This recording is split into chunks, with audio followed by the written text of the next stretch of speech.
Voilà le fil de mes pensées. Ma famille, mon business, les factures, le planning des enfants, mon business, les clients, les courses, la bouffe, le ménage, le linge, les mails, mon business. Mais pourquoi les journées ne font que 24 heures? Et moi dans tout ça? Putain, mon cerveau va exploser. Bienvenue sur le podcast de Boss Équilibré, le podcast des entrepreneurs aux mille et une vies. Je suis Marie-Pierre, coach en organisation et entrepreneur depuis presque toujours. Si tu veux développer ton business sans t'épuiser et sans t'oublier, tu es au bon endroit. Je sais que tu n'as jamais le temps, mais dans la voiture, sous la douche, pendant les courses, prends ces quelques minutes pour toi et profite de ce nouvel épisode. Bonne écoute! Hello, bonjour à toi et bienvenue dans ce nouvel épisode de Boss Équilibré. Dans cet épisode, je t'explique pourquoi et comment définir ton pourquoi. Ça fait beaucoup de pourquoi. Pour garder le cap dans ta vie d'entrepreneuse et même dans ta vie personnelle, pourquoi c'est la base quand on a un business et comment ton pourquoi peut évoluer. Alors faut savoir que quand on est entrepreneuse, il arrive souvent qu'on rencontre des obstacles, des périodes de doute, tu peux tout remettre en question et certainement que peut-être une fois dans ta vie tu t'es dit mais est-ce que je fais ça pour rien? Est-ce que je ferais pas mieux de tout lâcher? Franchement c'est trop compliqué, enfin bon bref, il y a tout un flot d'émotions, des événements qui peuvent arriver et plein de choses finalement qui font que parfois tu peux un peu perdre le fil. C'est jamais des périodes faciles et ça serait vraiment trop dommage de s'arrêter à ces moments-là. Et c'est pour ça que pour retrouver ta motivation et retrouver ta confiance et retrouver ton chemin, eh bien il faut que tu aies un grand pourquoi, un why. Ton pourquoi, c'est un peu comme le phare au milieu de la tempête. C'est lui qui va te guider et qui va te rappeler que tout est possible et que c'est là, exactement là où tu veux aller. Donc si t'as aucune idée de quoi je te parle à l'instant T, tu peux avoir deux façons de penser. Soit tu considères que le pourquoi, c'est une grosse invention marketing et que c'est aussi chiant que performant. Soit tu considères que le pourquoi, c'est un truc carrément perché, encore un truc de développement personnel à la mort moelle nœud et t'as aucune idée de ce que ça veut dire. En tout cas, la plupart du temps et chez tous les entrepreneurs que j'ai rencontrés, le pourquoi il est rarement vital en fait dans son business alors que pour autant ça devrait être juste la base et tu vas vite comprendre son importance. Avant de rentrer dans le détail, moi je vais vraiment te donner mon analyse personnelle du pourquoi. Pour moi, le pourquoi c'est vraiment ce qui va définir ta mission de vie et ta raison d'être. Tu peux pas trouver une harmonie dans ta vie si t'es pas pleinement aligné avec ton pourquoi. Parce que pour moi, l'idée dans tout ça, c'est que toutes tes actions et toutes tes décisions découlent de ton pourquoi. C'est ce qui va tout rendre cohérent pour toi, pour les gens autour de toi, pour tes clients. En gros, c'est la raison première de tout ce que tu fais. Donc si t'as jamais encore entendu parler de ce concept du pourquoi, on l'appelle aussi le why. Et peut-être que tu en as entendu parler si tu connais un peu Simon Sinek. Simon Sinek, c'est un gars qui a fait vraiment un TEDx, un TED Talk vraiment culte sur le sujet et en fait de cette vidéo-là, enfin de cette interprétation-là, est apparu un grand concept qui est vraiment révélateur en tout cas dans le monde de l'entrepreneuriat. Et en gros, Simon Sinek, que ce soit dans son TEDx ou dans son bouquin qu'il a écrit, en gros il nous dit que les clients, en fait les consommateurs, ils achètent pas un produit vraiment tel qu'il est, mais ils l'achètent plutôt pour le pourquoi la marque a fait ce produit-là. Et donc Simon Sinek, il nous prend l'exemple de Apple. Et donc Apple, leur pourquoi, c'est dans tout ce que nous faisons, nous croyons à la remise en cause du statu quo, nous croyons en une manière de penser différemment. Ce n'est pas pour rien que le slogan de la marque est Think Different. Et donc clairement, les personnes qui vont acheter sont finalement des personnes qui pensent et qui croient à la même chose que nous. En gros, Apple, c'est juste une entreprise d'informatique, de base, un fabricant d'ordinateurs. Si on s'attardait pas sur le pourquoi, il n'y a rien qui distinguerait leur structure de celle des autres concurrents. Ils sont tout aussi qualifiés pour fabriquer ces produits-là, mais finalement, vu sous l'angle de Simon Sinek et du pourquoi, le but c'est pas de faire des affaires avec n'importe qui, avec tous ceux qui ont besoin de nos produits ou de nos services, mais avec ceux qui croient en ce que vous croyez. Donc en soi, le concept du pourquoi, il est hyper important en marketing, et là je viens de donner le côté un peu vente parce que c'est comme ça finalement que le pourquoi a été créé, du moins le concept, mais il est énormément essentiel personnellement parce que le problème c'est qu'aujourd'hui on sait tous sur quoi on travaille, comment on travaille, mais bien souvent on a oublié pourquoi on travaille. Et c'est jamais très très clair finalement. Donc oui, tu vas me dire, on travaille pour gagner de l'argent, mais est-ce que c'est une raison assez profonde? Pourquoi c'est important pour toi de gagner cet argent-là? Et le pourquoi, il est avant tout très personnel et il peut te guider aussi bien dans ta vie pro que dans ta vie perso. C'est ton énergie à toi, c'est ta vérité à toi. Et comme bien souvent, ce sont les émotions qui nous dirigent, on va pas se mentir, tu vas attirer les bonnes personnes grâce à cette énergie, les émotions qui t'appartiennent et tes valeurs et tout ce à quoi tu es lié finalement. Donc le pourquoi, en bref, c'est le sens que tu mets dans ce que tu fais, comment tu le fais, ce en quoi tu crois, ton but profond, en gros c'est la raison d'être de ton projet. Alors pourquoi c'est important de définir son pourquoi? Il y a trop de pourquoi dans cet épisode. Pourquoi faire tout ça? Pourquoi se poser toutes ces questions? Quels sont les avantages de définir son grand pourquoi et à quoi ça sert? Le premier avantage, c'est que ça va clairement te motiver à traverser les différentes épreuves que tu vas avoir. On va pas se mentir, tu vas en avoir, t'en as eu, t'en auras d'autres. C'est la vie, c'est comme ça. Donc comme je te le disais au tout début de cet épisode, c'est vraiment courant de se retrouver face à des difficultés, des questionnements, des moments de doute. Des fois, on a vraiment envie de tout envoyer bouler, de tout laisser tomber, parce qu'en fait, ça nous paraît trop compliqué, impossible, irréel. Genre on se dit, ah, j'ai une vision, j'aimerais aller là, et en fait, à un moment donné, on se dit, impossible, trop dur. Eh ben, c'est dans ces moments-là que ton pourquoi va faire des miracles. Dès que tu as un doute, raccroche-toi à ta vision, raccroche-toi à ton pourquoi, à ce qui te fait vibrer, ce qui donne l'envie depuis toujours de faire ce que tu fais. Pourquoi tu te lèves le matin? Ça va t'aider à aller plus loin au-dessus des difficultés et vraiment à te remotiver et à te remobiliser. Le deuxième avantage, et ça je trouve ça hyper important, surtout aujourd'hui, quand on parle de se démarquer de la concurrence, d'être authentique aussi finalement dans ce qu'on est, ça va être de communiquer selon tes valeurs. Ton pourquoi, il est très certainement lié à tes valeurs personnelles, ça c'est encore un autre sujet, mais en tout cas les valeurs qui te sont importantes. Donc si ton pourquoi là vraiment tu le théorises, tu le définis, tu l'ancres et tu l'écris et tu le vois comme un élément à part entière dans ta façon d'être, de voir les choses, de construire tes offres et de construire ton entreprise, il va t'aider à communiquer finalement en respectant aussi tes valeurs et à faire les bons choix et donc à consacrer ton temps aussi aux bonnes choses et aux bons projets. Et donc franchement, moi je trouve que c'est un élément fort aussi de communication dans le sens où faut pas avoir peur de l'exprimer, faut pas avoir peur de le dire, faut pas avoir peur de le partager ce pourquoi, parce que ça va certainement te permettre de rencontrer des personnes qui ont une vision similaire à la tienne. Donc soit ça va devenir des partenaires potentiels, soit ça va devenir des clients, peu importe, mais tu vas rencontrer des personnes aussi qui sont alignées avec toi. Le troisième avantage, c'est que ça va te guider dans ton parcours d'entrepreneuse. Bien souvent, tu vas avoir des grandes décisions à prendre, tu vas avoir un choix difficile à faire, tu vas avoir besoin de prioriser peut-être certains projets, certaines choses. Alors ton pourquoi, il va pouvoir te guider dans la bonne direction. C'est lui qui va te montrer le chemin, c'est ta boussole, c'est ton GPS. Clairement, les décisions, elles vont se prendre beaucoup plus rapidement à partir du moment où tu sais si tu vas dans le bon sens et donc dans le sens de ton pourquoi. Donc voilà, moi c'est vraiment les 3 avantages majeurs que je vois pour te motiver, traverser les épreuves, pour communiquer selon tes valeurs et aussi pour te guider dans ton parcours.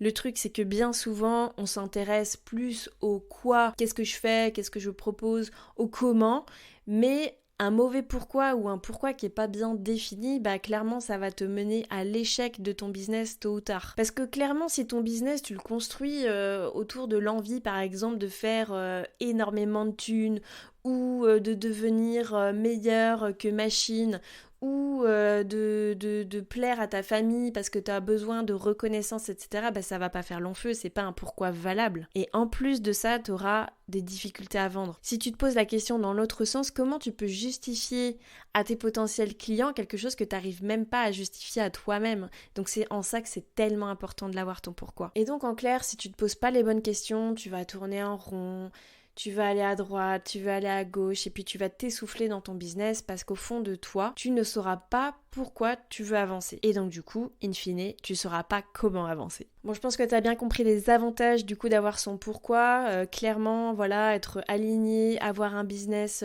beaucoup plus pérenne, beaucoup plus fluide. Dès que tu connais ton pourquoi tu fais ça, tu sais ce que tu dois faire. Et donc ça va être beaucoup plus facile pour toi de vendre, de créer des produits, de créer des services, de créer des choses qui sont alignées avec toi et ce que tu veux faire. Et probablement tu vas trouver un bon nombre de réponses à des questions que tu te poses déjà. Et puis clairement, ça sera beaucoup plus facile de surmonter les galères parce que tu sais pourquoi tu fais ça et à quel point ça en vaut la peine.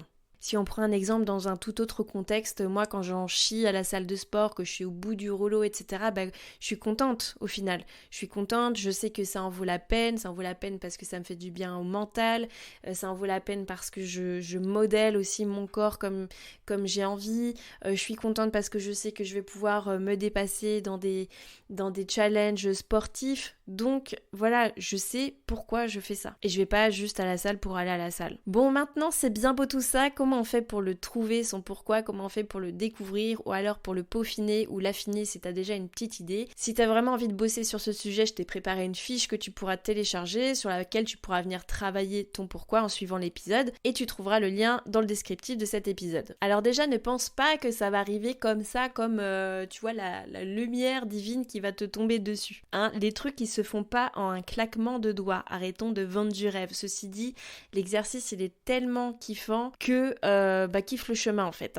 Le pourquoi c'est quelque chose de très très très personnel, mais je peux déjà te donner quelques pistes de réflexion. Bon, déjà si t'as envie, tu peux creuser le sujet avec justement le livre de Simon Sinek. Son bouquin il s'appelle Start with Why, je te mettrai le lien en descriptif de cet épisode. Tu peux aussi regarder son TEDx dans lequel il t'explique que les personnes qui réussissent à trouver leur pourquoi sont plus inspirants, plus productifs, plus créatifs et plus heureux. Donc comme je te le disais tout à l'heure, en quelques mots, les gens n'achètent pas ce que vous faites, ils achètent la raison de ce que vous faites. Et si t'as pas trop envie du coup de passer par la phase bouquin ou vidéo, même si j'ai pas de recette miracle ou de questions magiques à te poser, je peux quand même t'en proposer certaines pour faire ton job au fur et à mesure. Tu peux tout simplement partir d'une feuille blanche où tu ouvres un document Word sur ton ordi ou travailler sur ta tablette tactile, enfin ce que tu veux, pour venir réfléchir en quelques mots au sujet justement de tes motivations. Dans un premier temps, tu peux partir peut-être de tes expériences passées. Moi, je sais que c'est quelque chose qui m'a beaucoup aidé à trouver mon pourquoi. Tu peux commencer par réfléchir à ce qui t'a poussé à créer ton business il y a quelques semaines, quelques mois, quelques années. Est-ce que c'est en raison d'un événement, d'une expérience, de croyances profondes, d'un besoin profond de quelque chose? Pourquoi tu t'es engagé dans cette voie-là? Pourquoi tu as choisi telle ou telle cible? Avec quelle valeur tu as grandi? Enfin voilà, tu peux faire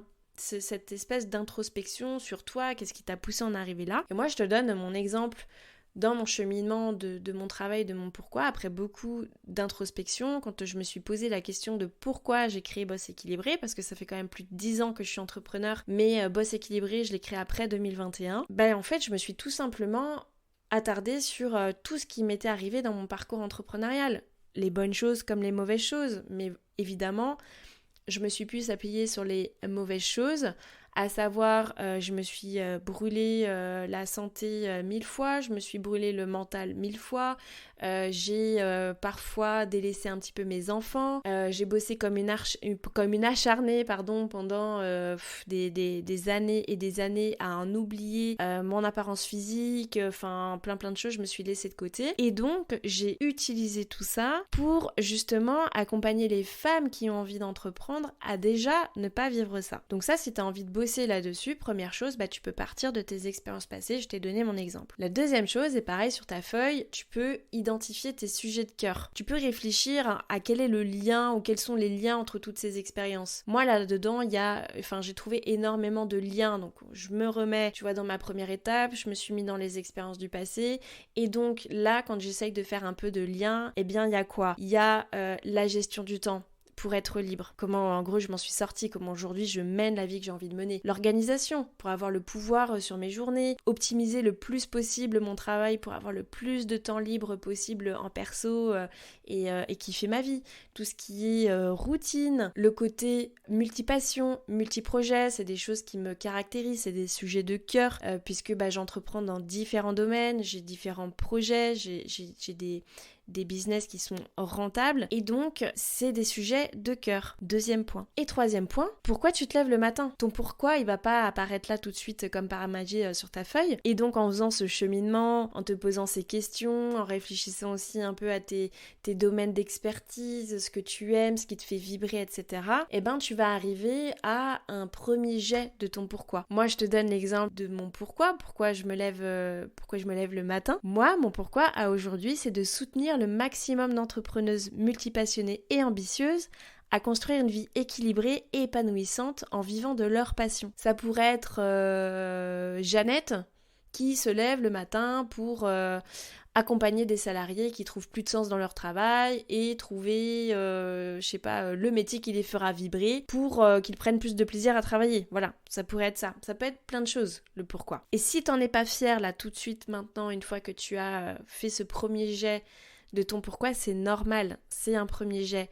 Laisse reposer 24 heures, reviens dessus. Est-ce qu'il y a des mots-clés que tu pourrais réajuster ? Tu peux reformuler ta phrase autant de fois qu'il le faut pour que tu te sentes vraiment à l'aise avec cette phrase-là, que ça résonne en toi, que ça vibre, que c'est vraiment la raison d'être de ton projet, de ton business, et tu sauras que tu tiens ton pourquoi quand tu auras le sourire aux lèvres quand tu le lis à haute voix. Faut vraiment que cette mission de vie là, elle te provoque une grande dose d'énergie, de bonne humeur, de good mood, enfin tout ce qu'on aime quoi. Ici là je fais un petit disclaimer pour les acharnés de la perfection, les j'ai pas trop de confiance en moi et j'assume pas ce que je viens d'écrire là, s'il te plaît, si tu penses que t'as trouvé ton pourquoi mais t'as peur que ce soit trop waouh, trop dingue ou alors trop niais, on s'en balèque.